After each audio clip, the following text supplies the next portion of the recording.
les actions du gouverneur encore sur terrain pour na kolak sabino évolution ya ba travaux et za kosalema na kati ya province ya Lualaba. En tout cas ba congolais pe ba congolaises nyonso de partout na pesibino merci pour la confiance boza ko pesa biso na kati ya ICB TV et puis tika ete nzambe abatele bino nyonso esika bozali. Je crois que eza pona mbala liboso bo découvrir chantier o ezali kotonga manakati ya province Lualaba. Tant que yebisaka bino ke Lualaba eza na plus de 200 chantiers. Naza sincère que ngambo kona na sisi ba chantier wana nyonso te. Parce que eza ebele. Lelo vraiment na préféré ko travailler na ba bâtiment administratif. Parce que pour mboka etambola malamu, il faut pe batu oyo baza ba fonctionnaire ya l'état o ba ko sala pe na ba bureau, ba travailler pe na bisika ya malamu. Tala souci ya Fifi Masuka Saïd. Toyebi ke na kati ya province Lualaba tozana ba direction provinciale. Ba direction wana nyonso na kati ya Lualaba awa ezaka toujours éparpillé. Misusu ba ko travailler na ba condition moko ko zwa idée. Tout ça parce que province ezaki vraiment ko zanga Fifi Masuka Saïd. Depuis arrivé na sommet ya province a raisonné côté battu sur ba condition o esengeli et voilà lelo.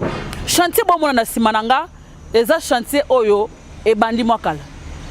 Province ebimisa ki misolo et pesi na entreprise pour être ba banda misala et puis misala yango kende mbangu de façon que même ba ministère monsieur ezaki kotelengana wana ezaki avant to banda misala ya bâtiment na biso kuna boko mona en face à gouvernorat oyo kozwa pe ba ministère misolo ezwami kasi entreprise azaki kosala musala te toleka awa plusieurs fois tozaki kokutaka misala ya kotelema or que province se financaki et sengela ki excellence Fifi Masuka Saïd amatisa ton likolo ya entreprise po bayeba ke misolo oyo bimi eza po esala misala et non po bokangela biso batoli ya pamba parce que Fifi Masuka ti asala ka suivi asala ka yango avec objectif ya koyeba banani o ba ko travailler bien na kati ya province banani o ba yeka ka po bazwa contrat après ba banda ko sakana na province voilà après passage ya excellence Fifi Masuka Saïd na chantier beaucoup na simananga misala ezu vraiment elan ya malamu.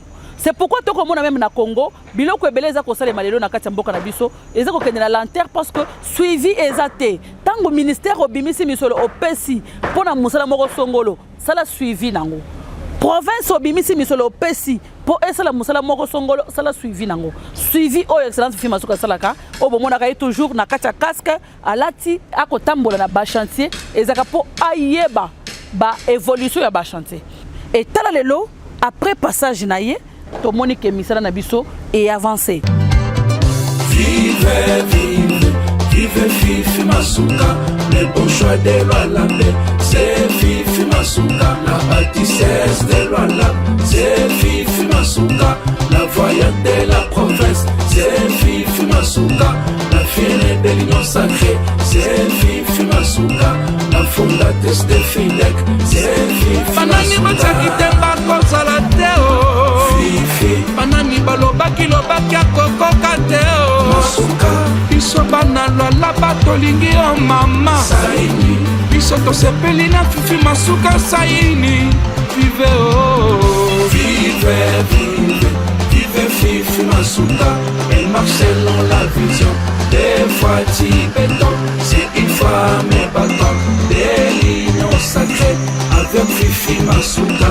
De ton Lualaba Paris, Lualaba nous sommes décidés de vous banani boteki te bakosala te Fifi na biso moko mwana ya Nzambe elle de Dieu. ata balobi pamba biso se na yo Lualaba tolobaki okosala sans problème Mama toyebi confiance mokonzi ya mboka apesa Fati yo Béton. Chua bana Lualaba Fifi Masuka Saïd mama Vive, vive, vive Fifi Masuka, le bon choix de Lualaba, c'est Fifi Masuka, la bâtissesse de Lualaba, c'est Fifi Masuka, la voyante de la province, c'est Fifi Masuka, la fière de l'union sacrée, c'est Fifi Masuka, la fondatrice de FIDEC, c'est Fifi banani balobaki okosuka na nzela mama Fifi amemeli biso na pena kati ya Lualaba bashofe bamaseba bakoma kosala na liberté mama beto aboyi kibalisi na Lualaba misala emonani banzela c'est partout. Fifi Masuka alingi ni te na province. Fifi jeunesse nyonso na nsima na yo mama e. Vive Fifi Masuka e saini e. Kende liboso mama, kende liboso. Moto akanga parcours ete Fifi. Lualaba unico une seule personne. Lualaba toutes les mangongangoyo. Pour soutenir la fille aînée de l'union sacrée qui est Fifi Masuka Saini Béton. Tombola Bana lala Tosala Musala Lalaba Ekende Liboso Monsieur Joseph Lonoato, je suis le coordonnateur de BICC. BICC, oui. Que signifie? BICC, c'est une société de construction. C'est la même société qui a construit Stade Camagnola et puis Palais du Peuple à Kinshasa et Palais du Peuple, même Cité de Ntsele. Comme vous le voyez, madame, maintenant, elle est en train de bétonner la deuxième partie pour la dalle du deuxième R+2. De deuxième niveau. Okay. Donc je pense d'ici lundi, on entame encore pour terminer d'abord les structures de R+5, de 5 niveaux. Et puis on attaque maintenant avec des blocs ciment. Et les matériaux? Les matériaux, nous en avons des matériaux qui sont sur place.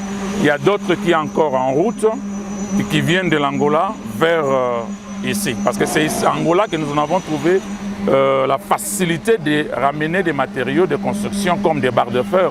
Parce que R+5, nous ne pouvons pas utiliser nos barres que nous trouvons ici sur la route. Même ici à Lubumbashi, non. Il faut mettre des barres de qualité. Ça nous a pris beaucoup de temps pour d'abord maîtriser les sols. Pour maîtriser les dollars, ça exactement. vous a pris 2 ans? Non, pas 2 ans.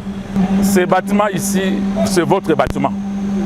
Par vision de l'autorité provinciale qui avait décidé que non, qu'on puisse construire un autre immeuble pour les 10 ministères.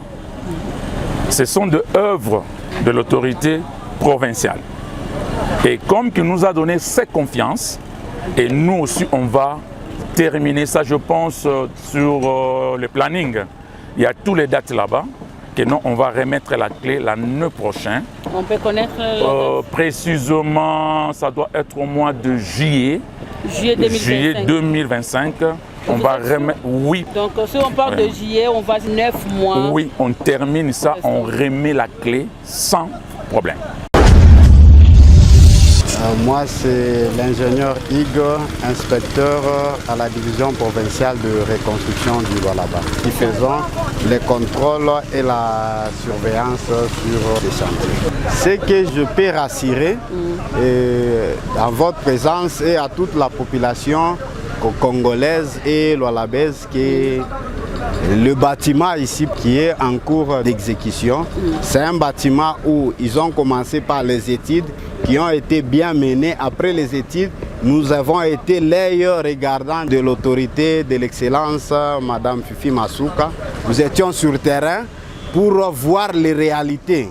Et voilà les réalités. Ils ont arrivé jusqu'à la profondeur et au-delà même de cette profondeur. Ils sont allés au-delà, ils ont commencé par recharger.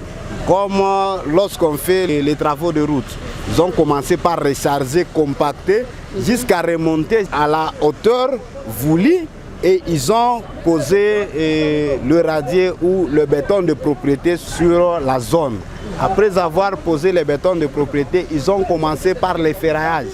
Ils ont fait un radier. Là en bas, il y a un radier. Ce bâtiment n'est pas comme les autres qui posent sur le puits ou les pieds. Ces bâtiments posent d'abord sur un radier général bien armé avec des ferrons de 25 que je peux vous certifier. J'ai toutes les preuves dans mon téléphone. Après ça, ils ont remonté avec les bases.